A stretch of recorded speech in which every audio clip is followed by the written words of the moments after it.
Malaysia never recognizes the existence of the State of Israel.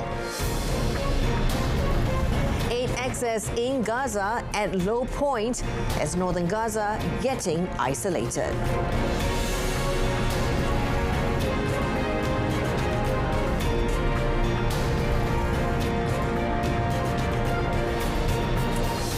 Good afternoon and Salam Malaysia Madani. I'm Jessica Lee and you're watching World Today. Prime Minister Datuk Seri Anwar Ibrahim today insisted that Malaysia remains consistent with its stance on the issue of Israel and Palestine. Now, he emphasises that Putrajaya has never diplomatically recognised the existence of the State of Israel.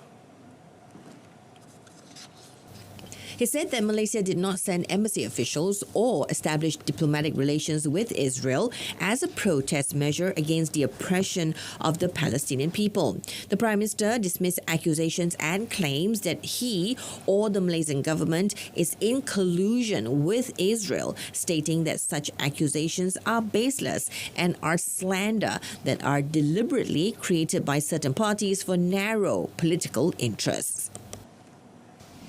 Malaysia tak iktiraf dari segi maknanya kita tidak iktiraf, maka tidak hantar pegawai kedutaan dan tidak ada hubungan diplomatik. Itu maksud dia.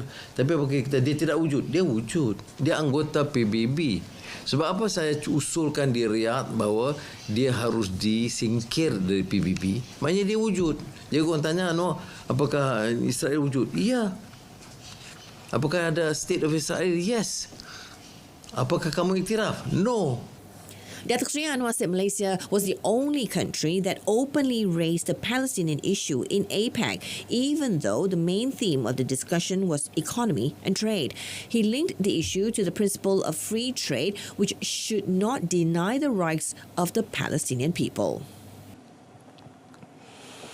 Datuk Seri Anwar's first official working visit to Peru has marked great success for Malaysia. Now, the visit managed to secure potential exports worth 1.24 billion ringgit in high potential sectors involving 17 Peruvian companies in pharmaceutical, medical products and equipment, construction, chemicals, health foods as well as consumer products. 7 syarikat pembuatan Peru dikenal pasti Maida teroka peluang pelaburan di Malaysia, sektor pemrosesan makanan, perkhidmatan logistik bersepadu dan pharmaceutical. He said Peruvian companies also expressed interest in importing construction goods based on steel and glass, palm oil, chemicals and even food and beverage products from Malaysia. Datuk Seri Anwar said this during an exit press conference with Malaysian reporters present at the APEC summit in Lima. To date, the Peruvian companies have imported Malaysian products worth about 435.27 million ringgit. Malaysia will also continue to work towards increasing export values to Peru and take necessary measures in logistic collaborations, especially involving ports, to facilitate trade between both countries. Now, Japan has expressed its support for Malaysia as the chair of ASEAN in 2025. Japanese Prime Minister Shigeru Ishiba stated the assurance to Datuk Seri Anwar during a bilateral meeting in Lima, Peru. During the meeting, both leaders also assessed the progress of cooperation between the two countries in various fields, including trade, energy transition, security and defense, maritime, education and culture. Datuk Seri Anwar also gave assurance to Ishiba that Malaysia will certainly strengthen its relations with Japan during its ASEAN chairmanship. He took the opportunity to congratulate Ishiba on his appointment as Prime Minister. Our position is to give priority in our relations with Japan. Japan is one of the most, the earliest in terms of supporting our industrial advancement in Malaysia. You see, and we want to continue that. We had initially the Look East policy. We want to expand that in education, in transfer technology. He also invited Ishiba to visit Malaysia as soon as possible. Now, Japan has been Malaysia's fourth largest trading partner for 9 consecutive years, with total trade between the two countries valued at 156.64 billion ringgit in 2023. In a related development, Datuk Seri Anwar has conveyed the government's readiness to collaborate with and assist the new Hong Kong Economic and Trade Office, or the HKETO, in Kuala Lumpur. Now, speaking after a bilateral meeting with Hong Kong's Special Administrative Region Chief Executive John Lee Ka-chiu, Datuk Seri Anwar said this will further strengthen the ties and cooperation between Malaysia and Hong Kong.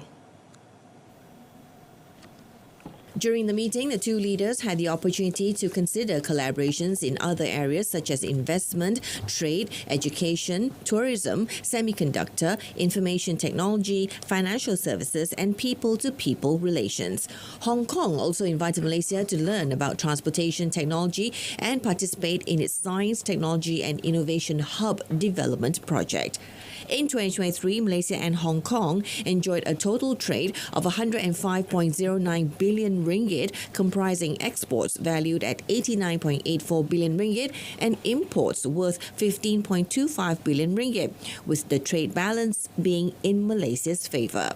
Both sides have been actively engaging one another during the exchange of high-level visits.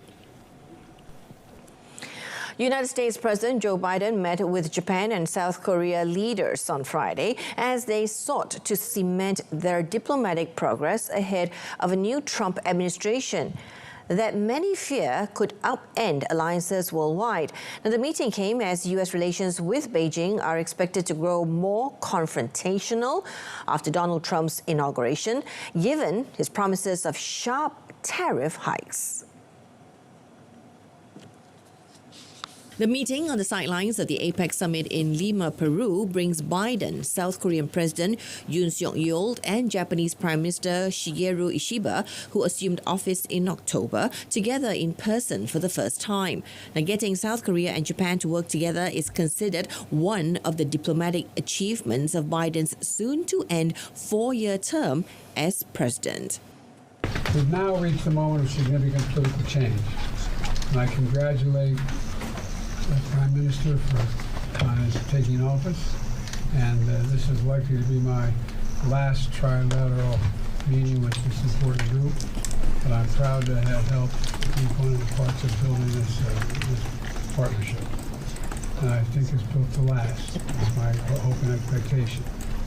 I truly believe cooperation of our countries will be the foundation to peace and stability in the Indo-Pacific for many years to come if we stay together. I believe that. So I look forward to our discussion. And Mr. President, I now turn it over to you. Now, aid access in Gaza is at a low point, with deliveries to parts of besieged northern Gaza practically impossible. Now, the matter was stated by Jens Lerker, spokesperson for the United Nations Office for the Coordination of Humanitarian Affairs, contradicting a United States assessment earlier this week that Israel is not currently impeding humanitarian aid for the Gaza Strip.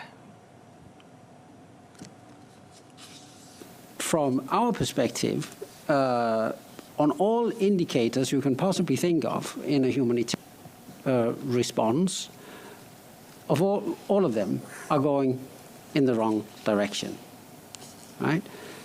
Access is at a low point. Chaos, suffering, despair, death, destruction, displacement is at a high point. We have seen, as you know, and been particularly concerned about the situation in the north of Gaza, which is now effectively under siege, and it is near impossible to deliver aid in there. Lakers voiced concern about northern Gaza, where residents and displaced families have been ordered to head south as Israeli forces' more than month-long incursion continues. U.S. Secretary of State Anthony Blinken and Defense Secretary Lloyd Austin gave their Israeli counterparts a list of specific steps that Israel needed to do within 30 days to address the worsening situation in Gaza. The letter stated that failure to do so may have possible consequences on U.S. military aid to Israel. North Korean leader Kim Jong-un guided a test of suicide drones on Friday and ordered a mass production of the aerial weapon. Now, according to state-run television KRT, Kim said that the competition for using drones for military purposes is accelerating around the world. Kim had previously supervised the test of suicide drones earlier in the year amid a rapidly developing military cooperation with Russia, raising concerns as to whether he was receiving technical help from Moscow to develop them. Now, also known as loitering munitions, such weapons have been widely used in the war in Ukraine as well as in West Asia. North Korea has sent drones across the border to the south, flying for hours in key areas including the capital, Seoul, and over the no-fly zone surrounding the South Korean presidential office. That has prompted South Korea to deploy weapons to shoot down North Korean drones. The Spanish National Police on Friday announced the seizure of over 4,000 kilograms of cocaine from a Panamanian-flagged fishing vessel located west of the Canary Islands. Now, the operation, carried out with the Special Operations Group, or the GEO, and supported by the Spanish Navy, led to the arrest of 15 crew members and the confiscation of approximately 100 bales of cocaine, each weighing about 40 kilograms. The investigation began when the United States Drug Enforcement Administration, or the DEA, warned Spanish authorities of a potential mid-ocean drug transfer involving a criminal organization. The suspect vessel had already been sanctioned by Panamanian authorities for serious violations, including the revocation of its fishing license, and was previously monitored by Spanish police in the port of Vigo for suspected links to drug trafficking. Under the direction of the National Court's Special Anti-Drug Prosecutor's Office, an operation was launched to locate the vessel, which was eventually found in Atlantic waters 500 miles west of the Canary Islands. The agents from the GEO, alongside investigators, boarded the ship with the assistance of the Spanish Navy's Atalaya. All 15 crew members were detained and the large cocaine haul was secured.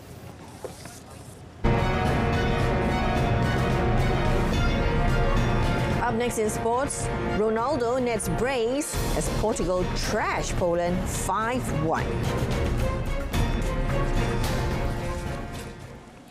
And kicking off our sports segment this afternoon, Cristiano Ronaldo scored twice as Portugal trashed Poland 5-1, thanks to a rampant second-half display on Friday to reach the Nations League quarter-finals. Roberto Martinez's Portugal wrapped up top spot in Group A1 with a game to spare, securing their place in the next round in March. Poland were the better side early on but failed to take their chances in Porto, and the home side made them pay, netting 4 times in the last 20 minutes. Portugal's Rafael Leão drew the first blood in the 59th minute, where he netted Nuno Mendes' cross with a powerful header. Portugal were awarded a penalty when Diogo Dalot's strike flicked off Jakub's Kiwior's hand at point-blank range and was saved by Marcin Bulka. Ronaldo stepped up to dink home a Penneca spot kick. That goal ended any hopes Poland had of staging a comeback, and Fernandes added a third for Portugal with 10 minutes left, crashing the ball in off the crossbar from just outside the box. Now, Pedro Neto also got on the score sheet, collecting Ronaldo's pass and rifling past Bulka at his near post. There was still time for Ronaldo to double his tally and move on to 135 international goals, acrobatically volleying home Vitinha's cross from close range in the 87th minute. Meanwhile, over in Jakarta, Japan thrashed Indonesia 4-0 on Friday as Hajime Moriyasu's relentless side moved 7 points clear at the top of Group C of the Asia's 2026 World Cup qualifiers and another step closer to an automatic final spot. Now, the result takes Japan on to 13 points, 7 clear of Australia, Saudi Arabia and China, who are all on 6 points, with Bahrain on 5 and Indonesia bottom with 3. Moving on to tennis, twice ATP Finals champion Alexander Zverev outclassed 4 times major winner Carlos Alcaraz 7-6, 6-4 to progress to the semi-finals of the season-ending championship on Friday and leaving the Spaniard on the brink of elimination. Now with the win, second seed Zverev ensured a first-place finish in John Newcombe Group. Both players failed to find consistency in a tight opening set as momentum swung back and forth before Zverev came out on top. Zverev won 73% of his points on serve and thumped 29 winners in the 1 hour and 57-minute contest, taking a 6-5 head-to-head advantage over Alcaraz. German Zverev came into the contest as the group leader with 2 wins from 2 matches against 8th-seeded Russian Andrei Rublev and Norwegian 6th seed Casper Ruud, but needed to win at least 1 set against Alcaraz to book his place in the semis. Now, since reaching his first semi-final at the ATP Finals in 2018, only record 24 times Grand Slam champion Novak Djokovic has made it to the semis of the tournament more than the 27-year-old German, who has booked his place 4 times. Meanwhile, Casper Ruud sealed his spot in the semi-finals at the Nitto ATP Finals for the 3rd time on Friday night in Turin, where he overcame Andrei Rublev 6-4, 5-7, 6-2. Now, Ruud needed just a set to join the John Newcombe Group winner Alexander Zverev in the semi-finals, but ensured he would finish the round-robin stage with a 2-1 record. Ruud fired 34 winners and stepped into the court behind pinpoint first serves to gain the upper hand in the baseline exchanges.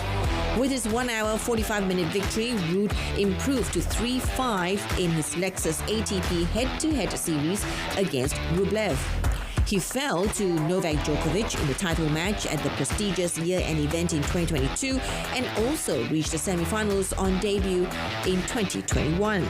Now, Ruud arrived in Turin having lost his past 4 matches, but has looked close to his best this week, also defeating Carlos Alcaraz. Elsewhere, world number 2 Iga Świątek defeated Paula Badosa 6-3, 6-7, 6-1 to take Poland into the Billie Jean King Cup quarter-finals on Friday with a 2-love victory over hosts Spain. Now, separately, Emma Raducanu and Katie Boulter sent Great Britain into the last 8 with a 2-love win over Germany after they both won their singles rubbers. Poland matched their best-ever BJK Cup result by reaching the last 8 for the first time since 2015, where they will face 11-time champions Czech Republic. Now, Friday's tie had been postponed on Wednesday after a severe weather alert in the region following devastating floods in the east of Spain. Magda Linette put Poland ahead in the tie with a hard-fought 7-6, 2-6, 6-4 marathon victory in 3 hours 51 minutes against Sarah Sorribes Tormo.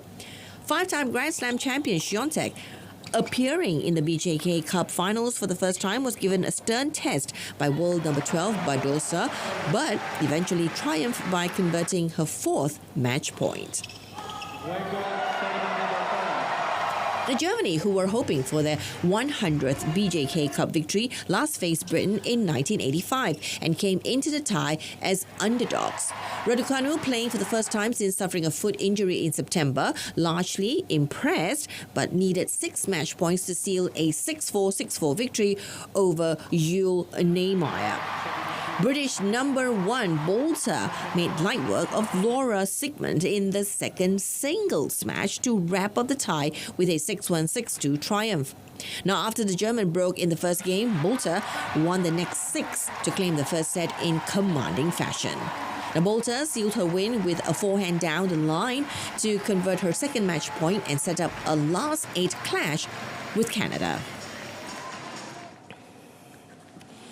In esports news, Team Malaysia captures the Mobile Legends Bang Bang or MLBB crown at the World Esports Championships WEC in Riyadh, Saudi Arabia on Friday. Malaysia, who had earlier lost 2-1 to the Philippines in group stage, turned the tables in the final with a 2-0 victory.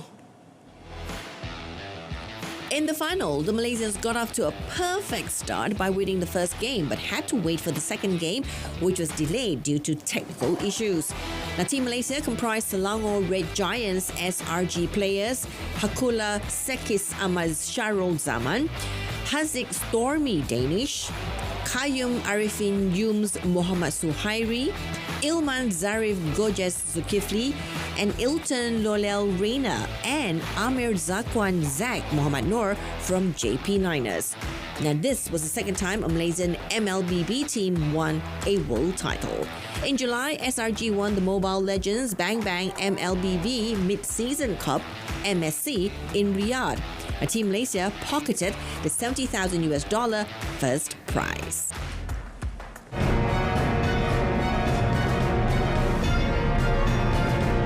Kick back and relax with our selection of colourful stories this week, next in our Offbeat segment.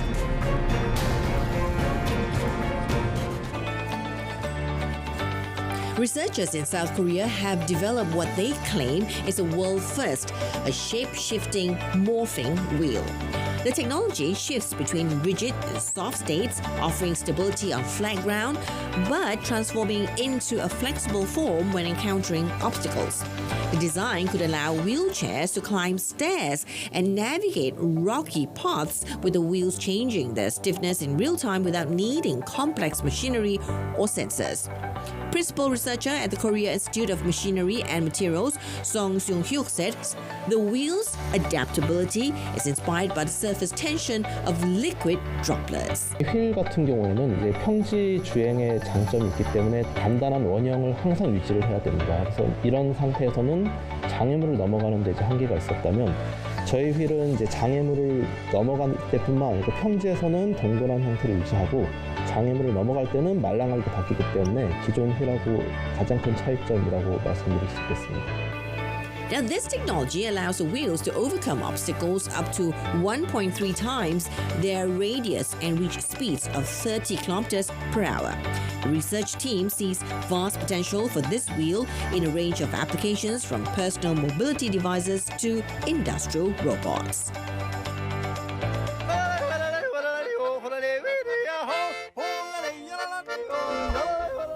Meet Takeo Ishii, a professional yodeler better known to locals in Bavaria as the Japanese yodeler.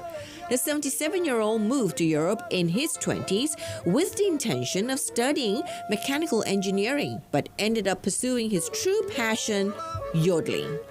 His enthusiasm for this singing technique is rooted in the German and Swiss films he watched as a child, which usually featured some form of yodeling.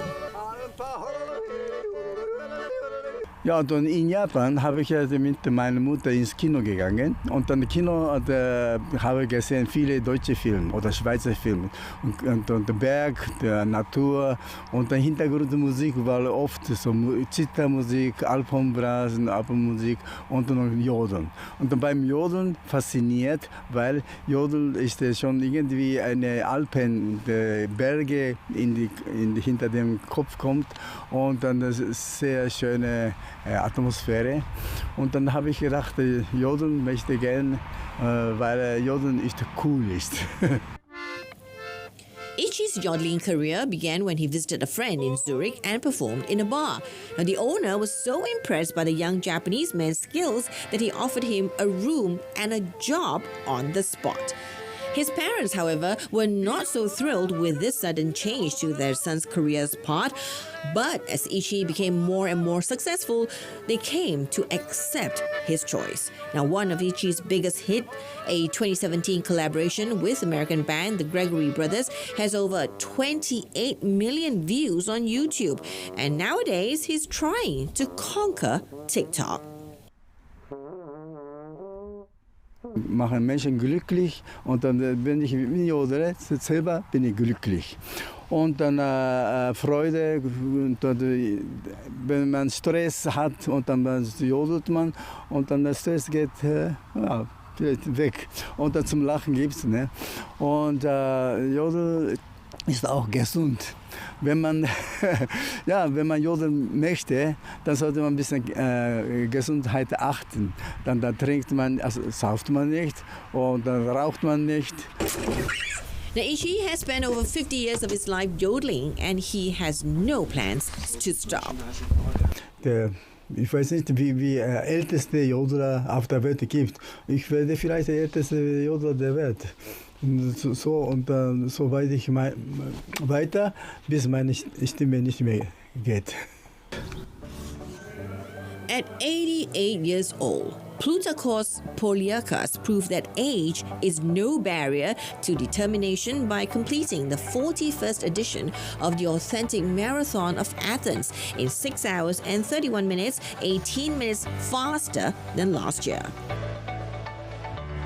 Κοίταξα να τρέχω στα 73 μου χρόνια και μέχρι τώρα έχω κάνει 11 μαραθωνίους με τον φετινό 12. Inspired by his son, an ultra-marathoner, he took up running in his hometown Castoria in northern Greece at the age of 73.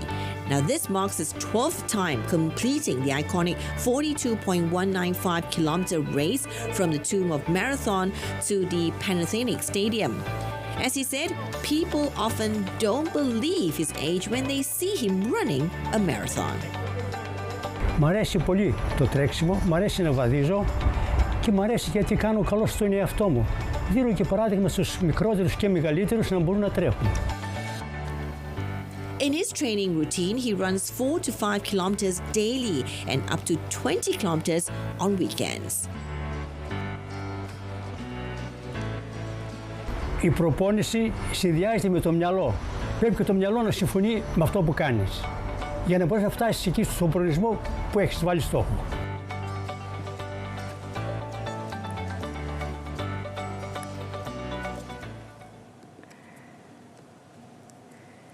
Simply incredible.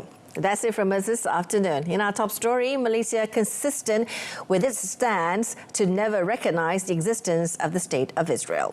Do join us again this evening at 8:30 p.m. on TV1 and saluran Berita RTM for more. I'm Jessica Lee. From the river to the sea, Palestine will be free. May you have a wonderful weekend ahead.